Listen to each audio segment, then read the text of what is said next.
तमस की रात चीरकर पुनः रवि आ जाएगा, आशाओं की किरणों को फिर जगमग चमकाएगा।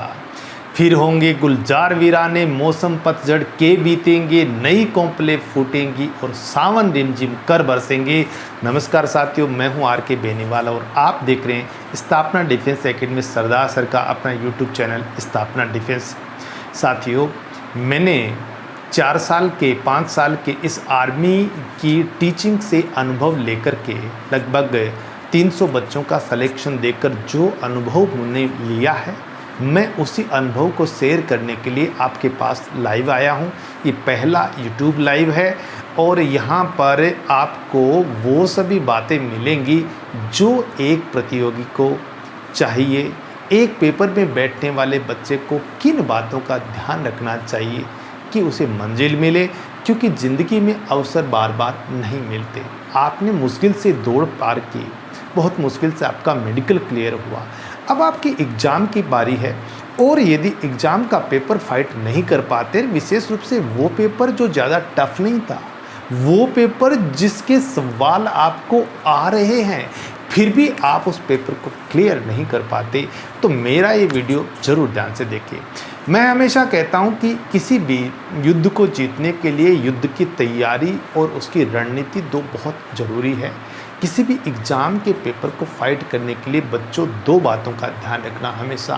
पहला, उसका सब्जेक्ट का नॉलेज, आपका विषय का नॉलेज, और दूसरा बच्चों पेपर हल करने की रणनीति। तो सबसे पहले मैं आपको रणनीति के बारे में बताऊंगा। आपने दौड़ क्लियर की, मेडिकल क्लियर किया, अब आपके पास लगभग 2 महीने का समय है और इस 2 महीने के समय में आप धुआंधार रात दिन सब कुछ पढ़ना चाहते हैं, तो यहाँ पर आपकी रणनीति बिल्कुल सही होनी चाहिए। रणनीति कैसे बनानी है हमें, आपके मॉक टेस्ट लगते, आप रणनीति को शुरू के 5 या 6 दिन के अंदर ही फिक्स कर लीजिए कि मुझे इस हिसाब से काम करना है, और रात दिन काम करोगे तो यकीन मानिए 1.5 महीने के अंदर, 1.25 महीने के अंदर अंदर आप पूरे सिलेबस को अच्छी तरह से कवर कर लेंगे और फिर बाकी के बचे हुए 15-20 दिन के अंदर आप रिपीट कर लेंगे। ये टाइम 2 महीने का टाइम है, वो इसी प्रकार से आपको खर्च करना चाहिए जो भी हो। सबसे पहले मैं रणनीति की बात बताता हूँ। आपने कई मॉक टेस्ट दिए हैं, फाइनल एग्ज़ाम से पहले कई बार आपने 50% के टेस्ट दिए हैं। आप क्या देखते हैं, मैं अक्सर हमेशा देखता हूं कि बच्चा पेपर देते ही सबसे पहले ही देखता है, यार ये प्रश्न मेरा गलत हो गया, ये प्रश्न मेरा आया नहीं, ये प्रश्न अलग से आ गया, ये मेरा पढ़ा हुआ नहीं था, ये पेपर तो बहुत टफ था, ये तो आउट ऑफ सिलेबस लगा। ऐसे बहुत सारी बातें देखने को मिलती है। मैं आपको क्लियर कट कुछ बात बताना चाहूँगा। सबसे पहले आपके पास टाइम मैनेजमेंट होना चाहिए। 60 मिनट का पेपर है, उसे आप 50 मिनट का मान के चलें, पहली बात। दूसरी बात, उस 50 मिनट में से 10 मिनट का समय आप जीके और साइंस को देंगे और जीके और साइंस का पेपर पहले हल करेंगे, गणित का नहीं करेंगे। 10 मिनट में आपने जीके और साइंस कर दिया, बाकी जो 40 मिनट बच गए उसे आप मैथ्स, रीजनिंग, जैसे 15 क्वेश्चन मैथ्स के आएंगे, 5 क्वेश्चन रीजनिंग के, तो उनको दीजिए।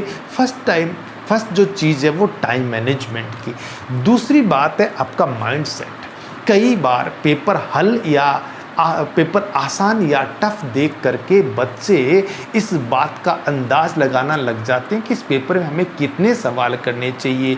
अरे ये पेपर तो बहुत आसान है, यहाँ तो 48 सवाल करेंगे तो सिलेक्शन होगा। ओहो ये पेपर बहुत टफ है, ये तो मुझे आ ही नहीं रहा है, बाकी बच्चे कर रहे हैं, मेरा क्या होगा। ये सब बातें नहीं रखनी है हमें। हमें सिर्फ इतना ध्यान रखना है कि यदि पेपर टफ है तो वो सबके लिए टफ है, इस बात का विशेष ध्यान रखें। आप शिद्दत से, ईमानदारी से उस पेपर को कीजिए। मैंने कई बार अनुभव किया, हमने भी कॉलेज लाइफ में और कई जगह जो कंपटीशन में हम बैठे हैं तो हमने क्या देखा है कि कई बार पेपर बहुत टफ आया और अक्सर इस बात को, पेपर को देख करके हाथ पैर फूल गए कि ये इतना टफ पेपर है, ये मुझे तो आता नहीं है, मेरा सिलेक्शन होने वाला नहीं है।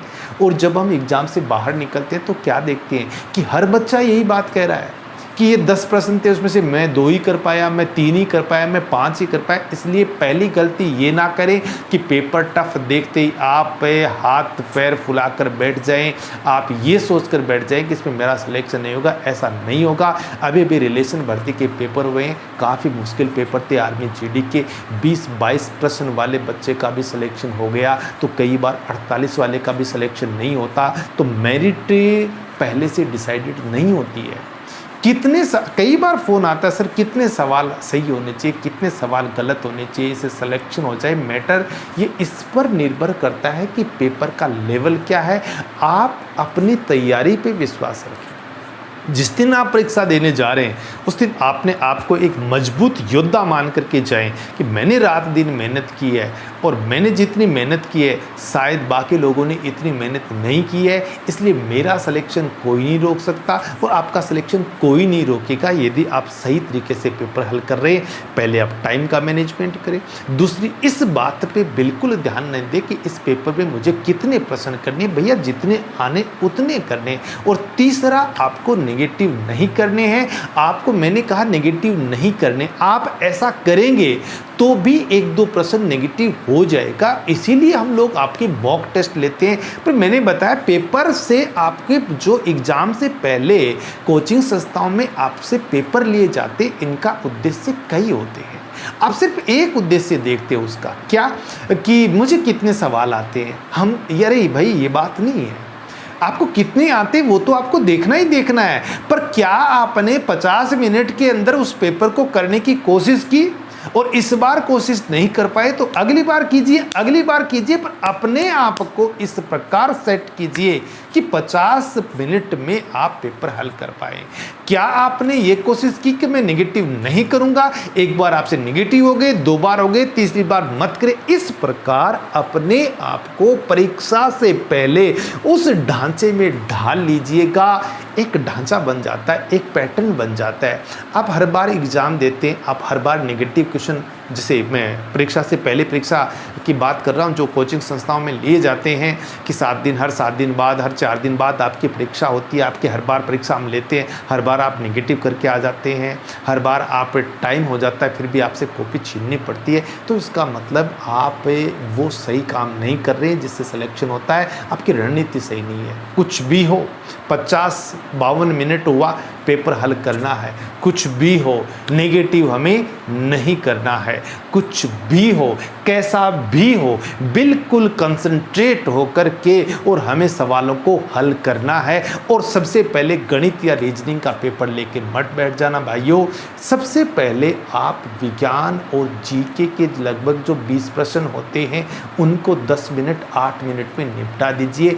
फिर गणित के प्रश्न कीजिए, 50 मिनट में अपना काम निपटा लीजिएगा। फिर कोई 5-4 मिनट आपके पास बचते हैं तो जो थोड़े बहुत टफ सवाल थे उसको हल कर लेंगे। तो ये तो थी एक रणनीति। मैं ये बात पहली बार नहीं कह रहा, मैंने बहुत सारे बच्चों से बात की है, बहुत सारे बच्चों को मैंने बताया है, लेकिन बच्चे इस बात को फॉलो कम कर पाते हैं। क्योंकि मैं आपको बताता हूँ, दुनिया के अंदर अपने आप को बदलना सबसे मुश्किल चीज़ है। बच्चा आता है, वो जो जिस डर्रे से पहला दूसरा पेपर देता है, जिस डर्रे से वो कहीं पढ़ कर के आया है या अपने आप ही जिस डर्रे से उसने पढ़ाई शुरू कर दी, वो उसी डर्रे में लगा रहता है, वो अपने आप को चेंज नहीं करता। ये गलती मत करना। मेरी कही बात को बहुत गंभीरता से लेना, अपनी रणनीति पर बार बार विचार करना, बार बार विचार करना हर पेपर के बाद। अरे भाई 2 पार्ट, आपकी रणनीति और सब्जेक्ट का नॉलेज। आप सब्जेक्ट के नॉलेज पर ही पूरा मामला टाल देते। आपकी रणनीति कुछ है ही नहीं। कितने मिनट में साहब आप पेपर फाइट करना है? 50 मिनट में। तो क्या आप हमेशा जो आपको पेपर दिया जाता है उसे 50 मिनट में करने के बाद ईमानदारी से टीचर को कॉपी सौंपी है? नहीं। आपको नेगेटिव नहीं करना है, नहीं करना है, ठीक है। तो क्या आपने जितने मॉक टेस्ट दिए उसमें ऐसा हुआ है कि आपने लगातार 1 या 2 प्रश्न के अलावा नेगेटिव नहीं किया? नहीं, वहाँ तो आप बहुत सारे नेगेटिव करके आए हैं। तो ये सब बातें होती है जब आपके अंदर रहती है, ये इन्हीं बातों के साथ आप एग्जाम में जाते हैं तो उसी पैटर्न से आप सवाल करने लग जाते हैं और फिर वो पेपर के नतीजे वही कि होशियार बच्चा रह गया, कमज़ोर बच्चा पास हो गया। तो ये तो थी पहली बात बच्चों रणनीति की। अब इतना ही इम्पोर्टेंट मेरे पास दूसरा वक्त आता है, दूसरा जो काम होता है वो होता है सब्जेक्ट के नॉलेज का, विषय के नॉलेज का। तो निश्चित बात है मेहनत करने वालों को हम कहते हैं कोई हरा नहीं सकता, पर कई बार रणनीति नहीं होती है तो मेहनत से भी हार जाते हैं। मैंने कहा ना, होठों पे हंसी पांव में छाले होंगे, वही तो मंजिल पाने वाले होंगे। मुश्किलें जरूर है मगर ठहरा नहीं हूं मैं, कह दो उन मंजिलों से कि अभी पहुंचा नहीं हूं मैं। तो ये जो दूसरा पार्ट है हमारा मेहनत करने का, इसमें कमी नहीं आनी चाहिए, हमारे उत्साह में कमी नहीं आनी चाहिए। हमारा सब्जेक्ट नॉलेज बहुत ज़रूरी है, पर यहाँ पर भी कुछ प्रॉब्लम्स है।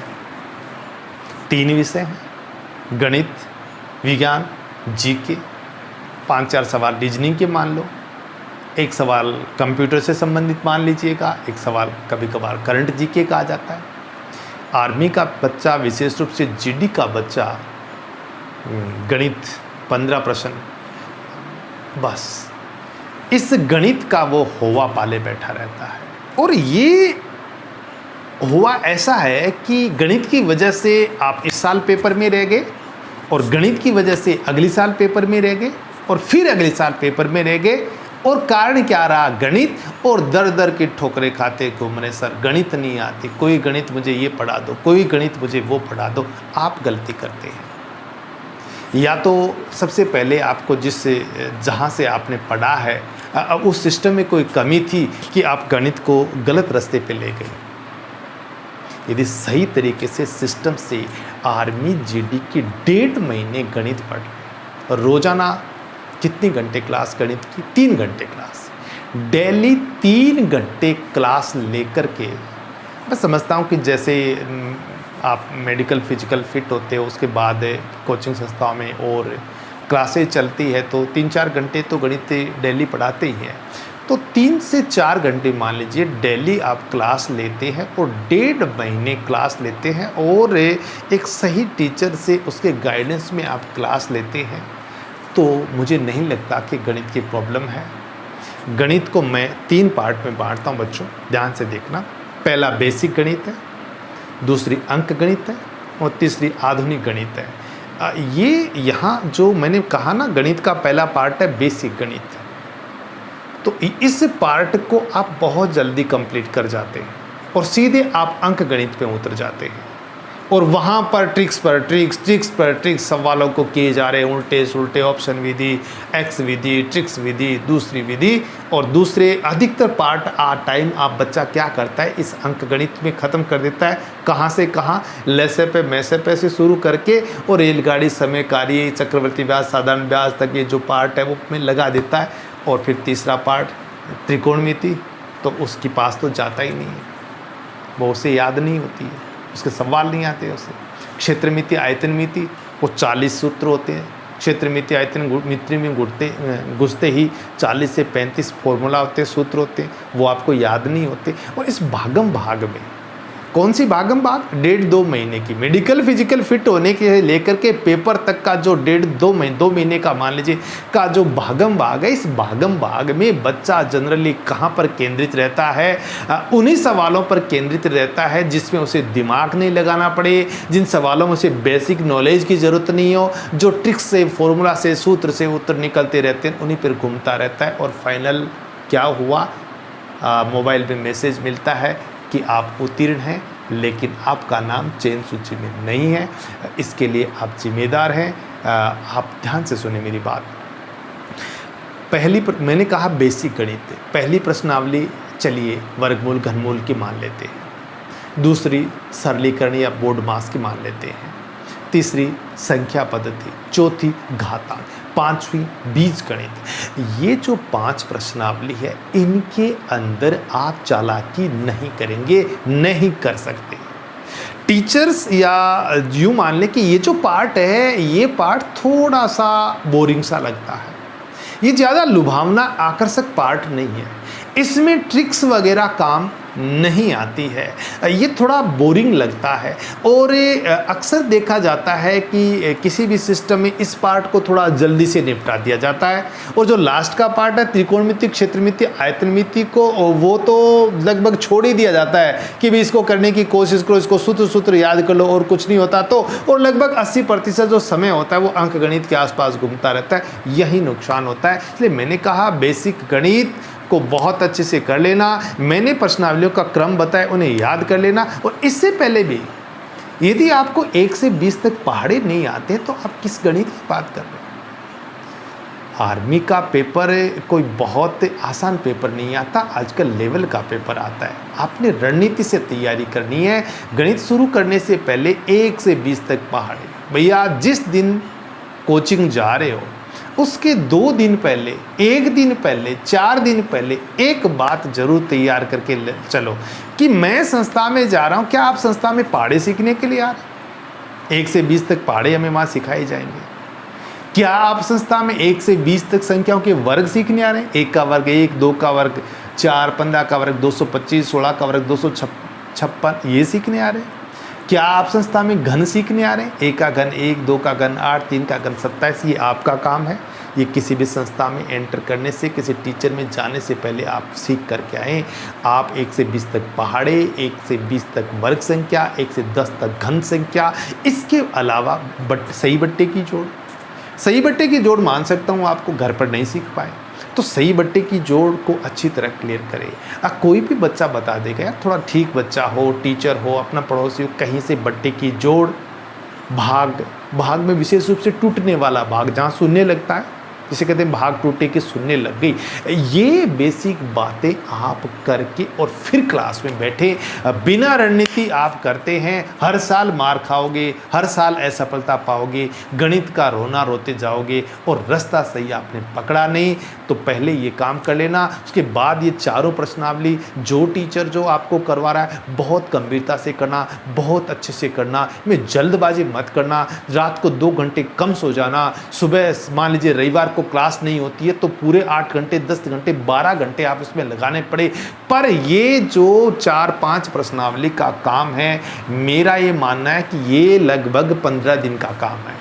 इस शुरू के 15 दिन को बहुत अच्छे से कर लेना। 3-4 घंटे क्लास लेते हैं तो 15 दिन का ये काम है। इस 15 दिन के या 15 क्या 12-13 दिन में कंप्लीट हो जाता है। इस 12-13 दिन के अंदर इस काम को आप बहुत अच्छे से कर लेंगे। ये पहला पार्ट हुआ। यहाँ कोई शॉर्टकट नहीं है, कोई ट्रिक नहीं है, कोई शॉर्ट मेथड नहीं है, कोई लुभावना तरीका नहीं है। ये नॉलेज है। अरे भाई सीधे ही इंजन तक पहुँच गए, गाड़ी का सीधा इंजन खोलिए साहब, इंजन का काम सीखना है। इससे पहले आपको और चीज़ें आनी चाहिए, टूल्स के बारे में पता होना चाहिए। हथौड़ा किसे कहते हैं, औजार किसे कहते हैं, स्क्रू किसे कहते हैं, प्लास किसे कहते हैं, ये सब चीज़ें ज़रूरी है। तो आप बेसिक गणित का पाठ किए बिना सीधा ही अंक गणित में चले गए, ये गलत। अब आती है बात अंक गणित, जिसमें जैसे लय पे, मैं पे, अनुपात समानुपात की, प्रतिशत की, लाभ हानि की, साधारण ब्याज, चक्रवृद्धि ब्याज, समय कार्य, समय दूरी, रेलगाड़ी, आयु की प्रश्नावलियाँ होती हैं। ये वो पार्ट होता है गणित का जिसे हर टीचर सबसे पहले पढ़ाना चाहता है। उस पार्ट के द्वारा टीचर आपको लुभाना चाहता है। वहाँ पर वो अपने ट्रिक्स फेंकते हैं, वहाँ पर आपको अलग अलग तरीके बताए जाते हैं और आपको बिना किसी नॉलेज के और बिना किसी जानकारी के ऐसे तरीके बताए जाते हैं कि आप उन सवालों को कर ले और निश्चित ही आपको ट्रिक्स मिलेगी। आप सवाल हल कर लेंगे और आप खुश हो जाएंगे कि आज तक जिस गणित की समस्या थी वो अब हमारी हल हो गई है। हल नहीं हुई है, आप ज़्यादा फंस रहे हैं। बिना नॉलेज पेपर फाइट नहीं होगा। ट्रिक्स, शॉर्टकट मेथड केवल उन लोगों के लिए होता है जिनको गणित आती है लेकिन वो समय बचाना चाहते हैं। आपको गणित आ ही नहीं रही है, आपको जब सवाल मेथड से नहीं आ रहा है, जब आप मेथड से आपको सवाल समझाया जा रहा है तो आपको समझ में नहीं आ रहा है और ट्रिक वाला आपको समझ में आ रहा है, तो वहाँ दिक्कतें हैं। इसलिए थोड़ा तसल्ली रखिए। सवाल को मेथड से कीजिए, उसे सीखने की कोशिश कीजिए, क्योंकि मेथड से सवाल करोगे ना तो एक सवाल में 5 बातें आपको सीखने को मिलेगी। और ट्रिक से सवाल करोगे तो आपको कुछ भी नहीं, जैसे किसी मान लीजिए एक अंधे आदमी की पट्टी बांध दी आंखों पर और उसके हाथ में वजन उठा लिया, दे दिया, तो वो वजन सीधा उठाएगा, इधर उधर नहीं देखेगा कि उसके सामने आगे पीछे कौन खड़ा है, क्या नहीं खड़ा। लेकिन यदि एक सही आदमी है और उसे कह दिया जाए यहाँ से वजन उठाना है, तो वो पहले देखेगा इधर क्या पड़ा है, इधर क्या पड़ा है, इधर मैं गिरूंगा तो इससे मैं लग सकता हूँ, ये वजन मुझसे उठ पाएगा कि नहीं उठ पाएगा, बहुत सारी बातें। तो मैंने कहा कि बेसिक गणित करने के बाद ही आप हैं वो इस बीच वाले गणित में आए, अंक गणित पर आए, पहले सवाल मेथड से करें। और फिर ये बहुत बढ़िया बात बताऊंगा कि ट्रिक्स बहुत ज़रूरी है, शॉर्टकट बहुत ज़रूरी है। किसी भी कॉम्पिटिटिव एग्जाम में बहुत इंपॉर्टेंट होती है समय की। जिस बच्चे ने शॉर्टकट मेथड से जल्दी सवाल हल कर लिया, निश्चित है वो आगे है। पर कितने सवालों के शॉर्टकट करोगे, कितने सवालों की आप ट्रिक्स करोगे? 10%, 5% ऐसे सवाल होते हैं जो बड़े सवाल होते हैं, वो टफ सवाल होते हैं। हम मान सकते हैं कि वो आप मेथड से आपको समझ में भी नहीं आ रहे, तो उनका लगभग फिक्स पैटर्न होता है। उनके लिए आप ट्रिक्स याद करके रखें। जो साधारण सवाल है उनको मेथड, छोटे छोटे साधारण सवाल है उनमें ट्रिक्स अप्लाई मत करना उनको। अब जैसे मैं कह दूं कि एक व्यक्ति ने कोई काम 5 दिन में किया, दूसरे व्यक्ति ने 10 दिन में किया, तो बताइए दोनों मिलकर काम कितने दिन में पूरा करेंगे? तो बच्चा तुरंत क्या करता है, 10 गुणा 5 बट्टा 10 प्लस 5, ये लो सब उत्तर निकाल दिया। या फिर क्या करता है, दोनों का एलसीएम निकालता है और उस विधि से उत्तर निकाल दिया। अब ये ऐसे सवाल ऐसे ट्रिक से नहीं करने चाहिए। पहले का 1 दिन का काम, दूसरे का 1 दिन का काम, दोनों का 1 दिन का काम, उसका उल्टा कीजिए, काम कितने दिन में पूरा वो आ गया। इस चीज़ से आप ये जो 1 दिन का काम सीखे हैं, अब मान लीजिए आपने पूछ लिया कि एक आदमी एक काम को 10 दिन में करता है, तो साहब बताइए 3 दिन का उसका काम बताइए। तो यहाँ पर अब क्या करोगे, कौन सी ट्रिक क्या अप्लाई करोगे? तो इस ऐसे छोटे छोटे जो सवाल है, जो बिल्कुल बेसिक सवाल है, जो छोटे सवाल है, उनको प्लीज आप कंसेप्ट से कीजिए। जो बड़े मुश्किल सवाल लगते हैं उनको कोई और रास्ता नहीं, तो आप ट्रिक शॉर्टकट अपनाइए। मैं हर सवाल को मेथड भी बताता हूँ और ट्रिक भी बताता हूँ, और मैं आपको डिमोरलाइज नहीं करता कि आप ट्रिक्स इस्तेमाल नहीं करें, पर आपको मेथड से सवाल आना जरूरी है। अदरवाइज भैया सही तैयारी, एक्चुअल तैयारी, वास्तविक तैयारी आपकी मैथ्स की नहीं होगी। ये बात दूसरी मैथ्स की। अब आती है तीसरी, आधुनिक मॉडर्न मैथ्स। तो आधुनिक मॉडर्न मैथ्स की बात करूँ, त्रिकोणमिति पर आते हैं। बच्चे को पढ़ाया साहब, लाल बट्टा कक्का पढ़ा दिया, 3 सूत्र sin square theta plus cos square theta बराबर 1 plus tan square theta sec square theta, 1 plus cos square theta cosec square theta. उसके बाद उसे सारणी बता दी, उसके बाद उसे पूरक क्या होते हैं वो बता दिए। ठीक है, एक दिन में सारे सूत्र फॉर्मूले करवा दिए, दूसरे दिन उसको सवाल करवाने शुरू किए।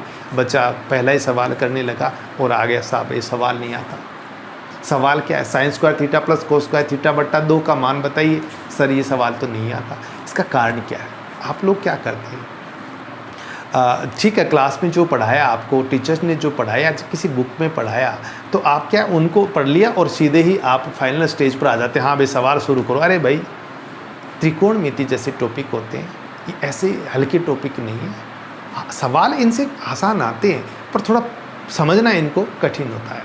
आप जो आपको सूत्र बताए हैं, फॉर्मूला बताए हैं, उन्हें पहले लिख कर अच्छी तरह याद कर लें। आपको 3 सूत्र बता दिए मैंने, ये sin square theta plus cos square theta बराबर 1 वाले, ऐसे यहाँ 3 सूत्र है, प्रत्येक सूत्र से 3 और बनते हैं। इस प्रकार कुल 9 बन जाते हैं। यहाँ सारणी बन जाते हैं, यहाँ लाल कक्का है, यहाँ पूरक की बात करते हैं, उल्टों की बात करते हैं। ये अच्छी तरह याद कर ले, बहुत बढ़िया तरीके से याद कर ले। फिर थोड़ा सा सवालों की ओर चले तो आपको लगेगा कि 10 सवाल में से 4-5 सवाल तो मैंने कर लिए, फिर 4-5 आपको और हुए नहीं। थोड़ी माथापच्ची कीजिए, टीचर्स के पास जाइए, टीचर्स बताएगा, आपको सूत्र फॉर्मूले आते हैं, तुरंत आपको आने लग जाएगा। तो ये एक पैटर्न होता है, सीधा ऐसा नहीं होता कि आप कच्चा माल है सीधा मिलाया और सब हलवा बन गया, खाना शुरू कर दो। अरे कच्चा माल है, उसको मिलाइए, उसको पकाइए, इंतजार कीजिए, उसके बाद अब वो हलवा बनेगा।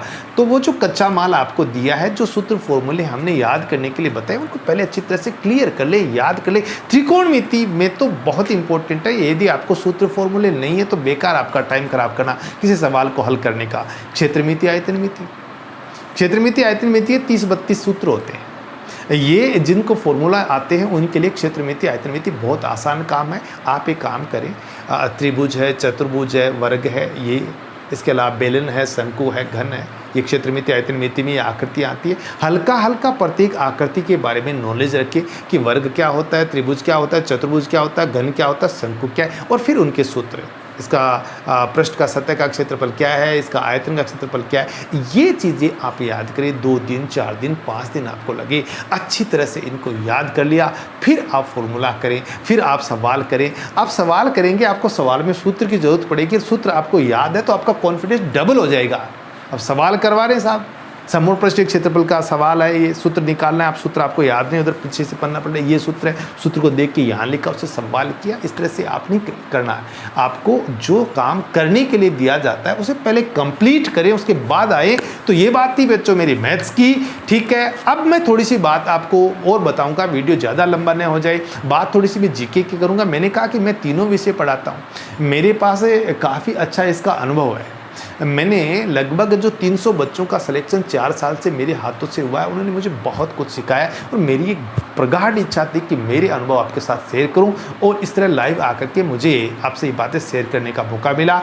आप चैनल को सब्सक्राइब जरूर करें और मैं बीच में ही बताना चाहूँगा कि आज से मैं सुबह शाम है वो सुबह जैसे 40 मिनट के लिए 20 मिनट मैथ और 20 मिनट साइंस आपको यूट्यूब पर चलेगा। शाम को एक पेपर लेंगे और पेपर का हल लेंगे और पेपर का हल बहुत अच्छे तरीके से एक्यूरेट हल करेंगे। जिस टीचर को, जिस आदमी को तीनों विषय का नॉलेज है, जो तीनों विषय पढ़ाता है, उसका पेपर हल करने का लेवल है वो कुछ खास होगा, कुछ अलग होगा, वो आप देखेंगे। चलिए लास्ट में थोड़ी सी बात मैं जीके और साइंस की बताना चाहता हूँ। भैया जीके के अंदर सबसे पहले आप क्या करें, राजधानियाँ, मुद्राएं, पड़ोसी देशों की सीमाएं, उनके प्रमुख हैं, ऐसी जो रटें, सबसे बड़ा क्या है, सबसे छोटा क्या है, भारत में क्या है, संसार में क्या है, पहला कौन है, आखिरी कौन है, इस तरह के जो चीज़ें हैं, ये रटने वाली चीज़ें, उनका एक अलग से नोट्स बना लें और फिर अच्छी तरह उनको याद कर ले। आप किसी संस्था में जाएं, किसी टीचर के पास जाएं, आपका काम शुरू हुआ या नहीं हुआ,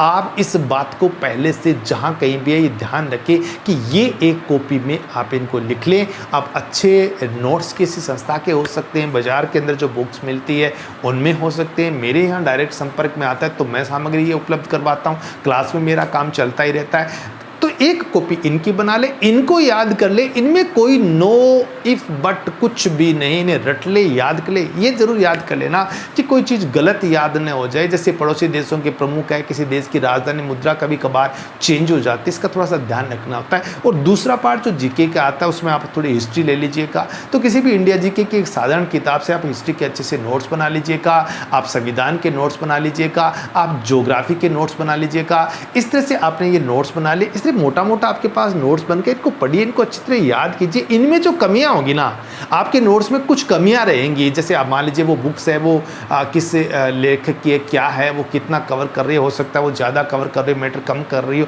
हल्के हल्के आपने नोट्स बना लिए, एक बार उनको अच्छी तरह से पढ़ ले। फिर हम लोग जो जैसे मेरे संपर्क में आते हो, किसी भी आप संस्था के संपर्क में आते हो, तो आप क्या करें कि उस टीचर के नोट्स लिख लें और वो मैच करते चले, एक चीज़। दूसरी चीज़, जब आप पेपर हल करोगे यूट्यूब पर, तो जो बचे हुए जो चीज़ें जो रह गई, जो इंपॉर्टेंट क्वेश्चन, इंपॉर्टेंट लाइन कहीं रह गई है, तो इतने सारे जब आप 30-40 पेपर हल करोगे तो वो चीज़ें भी आ जाएंगी। तो ये है जीके का। और लास्ट में थर्ड पार्ट है बच्चों साइंस का। तो साइंस के लिए मैं बता देता हूँ, विशेष रूप से जो आर्ट्स के बच्चे, उनको साइंस सीखने के लिए सबसे पहले मैं शॉर्ट में बताना चाहूँगा कि A to Z देखिएगा। साइंस के अंदर भी पेपर अच्छे लेवल का पेपर आने लगा है। साइंस के अंदर देखो, जीव विज्ञान होती है, प्राणी विज्ञान होती है, वनस्पति विज्ञान होती है, केमिस्ट्री होती है, रसायन विज्ञान होती है, पशु विज्ञान होती है, अंतरिक्ष विज्ञान, परमाणु विज्ञान। इस तरह से ये जो पार्ट्स होते हैं वो आपको कंप्लीट करने होते हैं, थोड़े थोड़े सबके पार्ट्स कंप्लीट करने। तो एक टीचर से, किसी भी टीचर से आप निश्चित बात है, मैं ये नहीं कहूँगा साइंस आप अपने आप पढ़ लेंगे, साइंस आर्ट्स के बच्चे के लिए थोड़ी दिक्कत करती। किसी भी टीचर के आर्मी के संदर्भ में चलिए, आपको कंप्लीट नोट्स मिल गई, आपने कंप्लीट नोट्स बना लिए, या किसी बुक बाजार में जो मिल रही है उसमें से आपने कंप्लीट नोट्स साइंस के सारे टॉपिक को कवर करते हल्के हल्के बना लिए, उसके बाद उन्हें याद कीजिए। और आप इस तुरंत क्या कहते हैं आप वही बात है कि साइंस पढ़ना है। कई लोगों को तो मैंने ऐसे पढ़ाते हुए देखा है कि साइंस का ये टॉपिक है, जल का टॉपिक है, तो क्या करते हैं, जल के 10 सवाल लिखे हैं, जल कंप्लीट हो गया। ध्वनि का टॉपिक है, ध्वनि के 10 सवाल लिखे हैं, कंप्लीट हो गया। प्रकाश के टॉपिक है, प्रकाश के 10 सवाल लिखे हैं, कंप्लीट हो गया। कोशिका का टॉपिक है, कोशिका के 5 सवाल लिखे हैं, कोशिका कंप्लीट हो गई। ये तरीका सही नहीं है। इस तरीके से आप में कमियां रहेगी, वो कमियां दूर नहीं हो पाएगी। इन टॉपिकों को धीरे धीरे क्रम से हिसाब से पढ़िए, इनके नोट्स बनाइए, अच्छी तरह नोट्स को पढ़िए, और आपकी कॉपी के अंदर कोई लाइन नहीं समझ में आ रही है वो पूछिए। पहले उस कॉपी को, अपने नोट्स को कंप्लीट कीजिए। उसके बाद जब आपको नोट्स कंप्लीट हो गया, याद हो गया, उसकी हर एक लाइन, हर एक कंसेप्ट आपको समझ में आ गया, फिर आप मॉडल पेपर पर जाइए, आए हुए पेपर्स पर जाइए, उनको हल कीजिए, तब आपको रियल फ़ायदा होगा। तो ये थी बच्चों मेरी बातें। उम्मीद है आपको अच्छी लगी होगी। स्थापना डिफेंस एकेडमी का स्थापना डिफेंस ये जो चैनल है उसे आप सब्सक्राइब करें, बेल आइकन को प्रेस करें, और रोज़ाना मैं कल से आपके सामने लाइव होऊंगा सुबह शाम। तब तक के लिए थैंक यू।